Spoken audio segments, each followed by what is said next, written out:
Yo, c'est Loni, le youtubeur préféré de ton youtubeur préféré. La plus grande arnaque de l'histoire. Je vous l'accorde, c'est...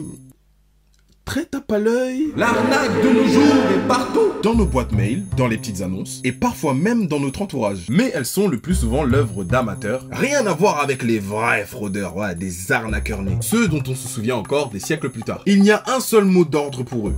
Plus c'est gros, plus ça passe. Mais avant de vous parler de ce personnage absolument fou, je tiens d'abord à remercier et à présenter Surfshark qui sponsorise cette vidéo. Ça fait du bien. Ce qui est cool, c'est que je sais que la plupart d'entre vous ne sait absolument pas qui est Surfshark, ce qu'ils font, qui est Surfshark. Alors laissez-moi vous en toucher deux mots. Surfshark est un VPN. Alors je sais très bien qu'en ce moment vous en entendez beaucoup parler. Et vous ne comprenez pas particulièrement l'utilité d'un VPN.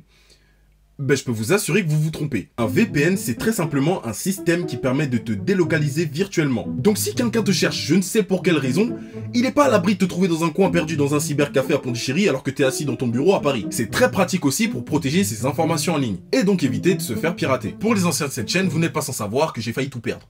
Tout! YouTube, Instagram, tout!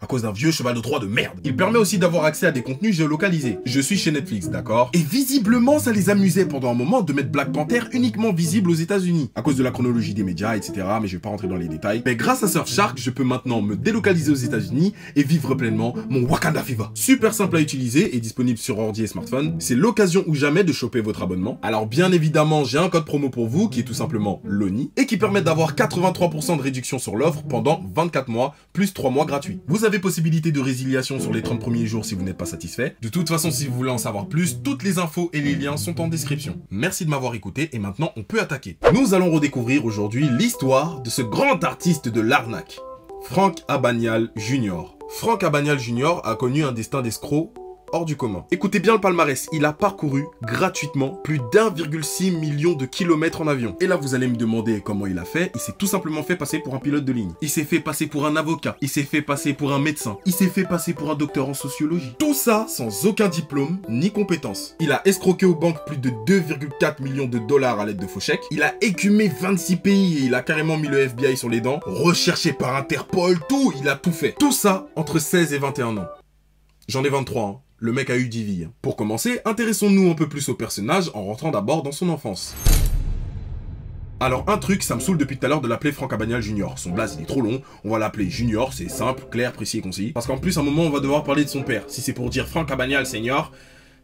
Junior a passé les 16 premières années de sa vie dans le quartier du Bronx à New York. Il était le fils d'une mère d'origine française, Paulette, et d'un père italo-américain, Franck Abagnale Senior, qu'on va appeler Senior comme je l'ai expliqué précédemment. Junior fréquentait une école secondaire catholique, et comme beaucoup d'enfants, il a été traumatisé par le divorce de ses parents. Il a tellement été effrayé de la situation que lors d'un procès, il a profité d'une pause pour fuir le tribunal. Il n'avait que 16 ans. Moi j'ai 16 ans, je suis effrayé, je me pisse dessus frère, c'est tout ce que je fais. Je fugue pas d'un tribunal. Pour vous donner une petite mise en bouche des capacités de Junior à pouvoir escroquer et à manipuler son entourage, on va parler de sa première fraude. Sa première fraude est survenue lorsqu'il a réussi à convaincre son père de lui prêter sa carte de crédit. Déjà toi en tant que père, t'es assez con pour prêter ta carte de crédit à ton fils. Les enfants sont bêtes, tu lui prêtes ta carte de crédit, t'es débile. Du coup, avec cette carte et grâce à la complicité d'un garagiste, il a acheté une énorme quantité de pièces automobiles, mais ses achats étaient purement fictifs. En réalité, le complice, qui du coup était le garagiste, facturait les pièces automobiles qui étaient fictives, au nom du père, retirer l'argent via la carte de crédit et avec Francky se le partageait tranquillement. Le montant de l'escroquerie a rapidement atteint 3400 $. Tu as escroqué ton père de 3400 $. Et ta conscience et tout, non mais tout va bien. Malgré que Junior jetait les factures qui lui parvenaient par courrier, son escroquerie a été découverte lorsqu'un agent de recouvrement a décidé d'appeler son père. T'as pas été très fut-fut sur ce coup-là, tu lui voles 3400 $ au bout d'un moment. Junior a par la suite été envoyé en maison de correction, mais il a encore réussi à s'échapper peu après pour rejoindre New York. Ça commence à faire un peu beaucoup là, on n'est pas dans le fugitif. Il a continué par la suite à écouler des chèques sans provision. Comment il faisait? Il se vieillissait au passage de 10 ans et il falsifiait son permis de conduire. Son imposture a tout simplement été facilitée par son physique. Il avait 16 ans, mais il avait les rides de Morgan Freeman. Au bout d'un moment, un escroc, quand il fait son escroquerie et que ça fonctionne, bah il va aller toujours plus haut. Et c'est ce qui va se passer avec Junior et il va créer l'escroquerie du siècle. Toujours âgé de 16 ans, il prend l'identité d'un pilote de ligne de la compagnie Pan American World Airways. Il se procure l'uniforme grâce à un simple coup de fil à la Paname. Allô? Oui, c'est le pilote à bagnole au téléphone. Oui, alors c'était juste pour vous dire que j'ai égaré mon uniforme. Est-ce que vous pourriez m'en procurer un autre? Merci, toutes. Coup de bluff absolument incroyable. La compagnie l'envoie directement chez un fournisseur officiel et il fabrique une fausse licence à l'aide d'un logo qu'il a trouvé sur un avion miniature. Et encore une fois, parce que peut-être que vous n'avez pas l'air de tilter, il n'a que 16 ans, bien qu'il en fasse 45. Et c'est pas tout, hein, il va tellement kiffer que Junior va se prétendre pilote en transit et il va voyager comme ça gratuitement, tout en étant logé et nourri aux frais de la Paname. God damn. J'aurais aimé avoir sa vie, juste pour les moments comme ça. On estime qu'entre 16 et 18 ans, il aurait parcouru plus d'1 million de kilomètres sur près de 250 vols et visité près de 26 pays illégalement. Alors là, vous vous dites, mais au bout d'un moment, son copilote, il a dû se poser des questions. Forcément, au bout d'un moment, on l'aurait cramé, il a aucune compétence. Alors c'est très simple, quand exceptionnellement il était aux commandes, il trompait ses collègues pilotes en utilisant discrètement le pilotage automatique. Et même là, en fait, comment tu sais comment utiliser le pilotage automatique? Mais au bout d'un moment, voilà. Bon, faut pas abuser, donc le jeune Abanial Junior a failli se faire péter. Et comme un bon fugitif, il a réussi à s'échapper à temps. Mais pilote de ligne ne suffisait pas à son actif. Il a décidé de devenir pédiatre. Pendant 1 an, Junior endosse le rôle d'un pédiatre dans un hôpital de Géorgie, sous le pseudo de Frank Williams. Pourquoi avoir opté pour cette carrière? Personne ne sait, parce qu'encore pilote de ligne, ça peut se comprendre, les voyages, etc. Mais pédiatre... Oh ouais, si on veut. Alors comment il a fait? L'histoire est absurde. Il s'est lié d'amitié avec un médecin, et il est rapidement devenu surveillant des internes. The fuck is that? Alors ce qui est vraiment cool avec ce genre de travail de cadre, c'est que tu n'as aucun véritable cas médical. Mais il manque un moment d'être découvert parce que oui, pédiatre, ça reste un métier très compliqué quand il a failli laisser un bébé périr d'asphyxie. La maman a failli perdre son enfant à cause d'un con. En fait, dans les moments comme ça, il avait l'habitude de laisser les internes prendre la main. Sauf que là, il suffit qu'un interne soit absent et t'es démasqué, chacal. Donc, après cette bavure, il démissionne en prétextant un décès dans sa famille et il quitte l'État. Tout simplement. Je pense qu'en fait, à ce moment-là, il s'est dit... Pédiatre, c'est vraiment pas ma came. Déjà, j'aime pas ce métier, mais c'était juste pour le prestige, voilà, histoire d'avoir un métier, histoire de vivre comme je peux. Alors Junior devient ensuite avocat. Et là, vous allez me redemander comment il a fait. Il a falsifié un diplôme de l'université d'Harvard. Il a pas choisi de la merde pour l'université, hein. Harvard, non, c'est rien, hein. C'est pas grand-chose. Il a passé l'examen du barreau après seulement 2 mois de révision. Je sais pas si ça découle du génie, parce qu'en fait, il a eu que 2 mois pour se rattraper. C'était peut-être un génie qui avait la flemme de faire des études, finalement. Peut-être c'est ça. Après ça, il obtient un poste dans le cabinet général du procureur de la Louisiane. S'il vous plaît. Et il n'avait que 19 ans. Tu sors de Harvard à 19 ans, toi. Quel génie. Là, franchement, je pense qu'il avait trouvé son métier. Il a trouvé le métier de rêve, il kiffait sa race et tout.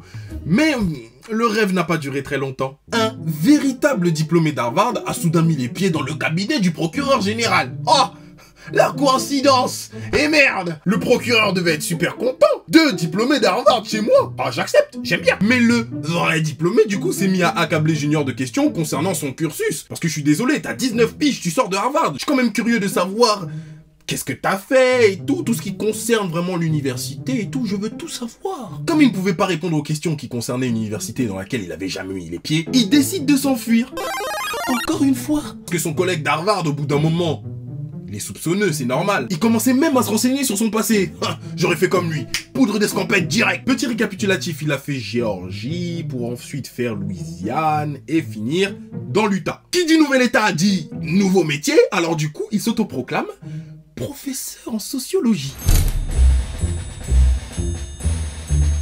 Il va donner des cours à des étudiants dans une université. Alors là, du coup, vous allez me redemander... Mais comment il a fait pour pas se faire cramer? C'est très simple, vous voyez les cours magistraux? Il lisait le manuel et se contentait d'avoir un chapitre d'avance sur les élèves, c'est tout, c'est tout. Finalement, ça change pas grand chose des universités que j'ai côtoyées. C'est... parsemé d'Abanial Junior. Je peux être prof de socio moi aussi si je veux, hein. C'est pas la mer à boire, faut voir comment ils font. Hein. Donc au bout du compte, je peux comprendre qu'ils soient allés dans cette branche. Franchement, t'as un chapitre d'avance. Mais au bout d'un moment, ça devenait trop compliqué. Il était recherché de partout, il pouvait plus vivre correctement, donc il était obligé carrément de changer de pays. Junior prend ensuite la fuite en France. Pourquoi en France? Laisse-nous tranquille avec tes histoires d'escroquerie là. Il s'installe tranquillement dans la région de Montpellier. En 1969, il est reconnu et capturé direct. Là, tu fais face à des vrais policiers. Hein, c'est pas tes États-Unis, c'est pas tes States, c'est pas la FBI, c'est pas la NSA, non. C'est la police de France, mec. Non mais rendez-vous compte, il était aux États-Unis, Le mec, il a tout fui, il est arrivé en France, il s'est fait péter sec. Non mais s'il vous plaît, pour une fois qu'on peut parler d'eux positivement, hein, ils ont été compétents, on peut les applaudir. Juste pour info, 12 pays où il avait commis des fraudes demandaient son extradition. 12 pays qui en ont gros sur la patate. Mais le grand héros, la France, a décidé de l'emprisonner pendant 1 an. Heureusement pour lui, il voit sa peine réduite à 6 mois et il a du coup été enfermé à la prison de Perpignan. Après sa peine, Junior a été extradé vers la Suède. Là, il s'est dit, c'est pas la France, je vais prendre cher. Mais lors de son procès, il réussit à s'échapper d'une longue condamnation en plaidant qu'il avait créé de faux chèques mais qu'il n'en avait pas contrefait. Vous parlez à un mec qui a travaillé pour le procureur général de la Louisiane. Le mec a été à un moment donné avocat dans sa vie. Donc il est condamné encore pour 6 mois de plus pour escroquerie et fraude à la prison de Malmö. Malmo. Je sais pas comment on dit, bref. Au terme de sa peine, il était prévu qu'il soit extradé vers l'Italie. Mais finalement, les autorités suédoises se sont dit... Bon, il a assez goûté, on a envie de finir en beauté, on le renvoie aux États-Unis. Vous le renvoyez là où ils ont été incompétents. Mais vous êtes teubés. Et j'ai raison de dire ça parce que Junior a réussi à s'échapper de l'avion qui l'emmenait aux États-Unis. Il a démonté les toilettes pour aboutir sur le tarmac 3 mètres plus bas. Et tout ça lors de l'atterrissage. Non mais on l'arrête plus, hein, le mec c'est Scofield. Dissimulé par la nuit, il escalade une clôture et il prend un taxi. Le mec a payé un taxi, tout va bien, je vais rentrer chez moi, super. Il rejoint New York pour récupérer les clés d'un coffre-fort situé du coup dans une banque à Montréal. Non mais le mec il a pensé à tout, hein, dans le coffre-fort il y avait 20 000 balles. Voilà. Donc il prend la fuite au Canada pour ensuite se réfugier au Brésil. Pourquoi le Brésil? Parce que c'est l'un des rares pays ayant aucun accord d'extradition avec les États-Unis. Le Brésil, ils ont dit « Nous, on donne pas nos fesses !» Le mec, il va au Canada, il met en action son plan et tout. Mais malheureusement pour lui, il est arrêté au Canada et il est remis aux autorités américaines. Mais quel échec, mec! Il sera incarcéré au centre de détention d'Atlanta et ce qui va se passer est absolument insane. Il réussit à convaincre la direction et les gardiens qu'il était inspecteur infiltré sous couverture. The fuck? Qu'est-ce que tu ne comprends pas dans Incarcéré Chacal? Le mec, il veut pas abandonner. Il bénéficie alors d'un traitement spécial et de repas différents de ses co-détenus. Comment? Confondu avec un autre officier, il réussit à s'évader de nouveau. Non, ce mec est un génie. Non, mais vous allez prendre le temps de constater à quel point il est culotté. Comment il a réussi à se faire passer pour un autre officier? Il a pris l'identité de Sean O'Reilly, qui était nul autre que l'agent du FBI qui était chargé de l'affaire Abanial Jr. Au culot! Mais comment c'est possible? Enfin, je pense que c'est tellement fou dans le culot que aucun des gens qui étaient là et qui l'écoutaient ne l'ont pas pris au sérieux. Il prend au passage l'identité de l'un de ses poursuivants et il est finalement arrêté à New York, là où tout a commencé, par 2 détectives qui l'ont croisé par hasard, comme ça. Oh, mais c'est le jeune Abaniel Junior. En fait, le seul moyen de l'attraper, c'est par des situations vraiment débiles. En avril 1971, il est condamné à 12 ans de réclusion. Fin du voyage pour lui. Mais je crois que Dieu il aime trop parce qu'il va se passer un truc absolument incroyable qui va bouleverser le restant de sa vie. En 1974, après 5 années de détention entrecoupée d'évasion, le gouvernement fédéral des États-Unis le libère à condition qu'il aide les autorités fédérales à combattre la fraude. Junior, bien évidemment, accepte cette proposition de libération conditionnelle et il collabore avec le FBI pour permettre la capture d'autres escrocs comme lui. Mais quel traître! Non mais tu te rends compte que les mecs qui à la base te poursuivaient bossent maintenant avec toi? Après sa libération définitive, Junior va occuper plusieurs emplois. Et là, vous allez encore me demander pourquoi? C'est tout simplement qu'à chaque fois, ses employeurs finissaient par découvrir son passif d'escroc. Alors, plein de culot, il va faire un truc, mais incroyable. Il va proposer ses services à une banque, en dévoilant son passé, et il va proposer de dévoiler les différentes méthodes utilisées par les faux monnayeurs pour tromper les banques. Il propose aussi, du coup, de ne pas être payé si ses cours n'aident pas les compagnies bancaires. Eh ben, vous savez quoi? Les résultats étaient impressionnants. Non seulement Junior, du coup, était rémunéré, mais la banque a alors fait sa publicité à d'autres sociétés. Junior va du coup commencer une nouvelle vie en tant que consultant en sécurité. Le comble pour un voleur. Ils fondent plus tard la Banial & Associates, une entreprise de conseil et de détection de fraude. Grâce à cette firme, il va gagner énormément d'argent et rembourser les millions de dollars qu'il avait détournés aux banques. Non, moi je dis chapeau. Moi je dis chapeau. Aujourd'hui, Junior est millionnaire et il continue à conseiller le FBI. Voilà, c'est la fin de cette histoire. S'il y a bien un conseil à retenir de cette histoire, c'est que l'escroquerie ça paye pas. Likez la vidéo si elle vous a plu et abonnez-vous à la chaîne YouTube. Cliquez sur la cloche des notifications pour être au courant de toutes les sorties de vidéos. Moi, ça m'a vachement fait plaisir de revenir aux sources de ma chaîne qui est de vous raconter des histoires. Si ça vous plaît, n'hésitez pas à le dire en commentaire. Comme ça, si j'ai d'autres histoires entre temps, je vous en balancerai, y a pas de souci pour ça. Hein. Merci à tous d'avoir regardé la vidéo jusqu'à la fin, c'était Loni. Portez-vous bien et n'oubliez pas que... L'escroquerie, c'est mal. Allez, bonne soirée.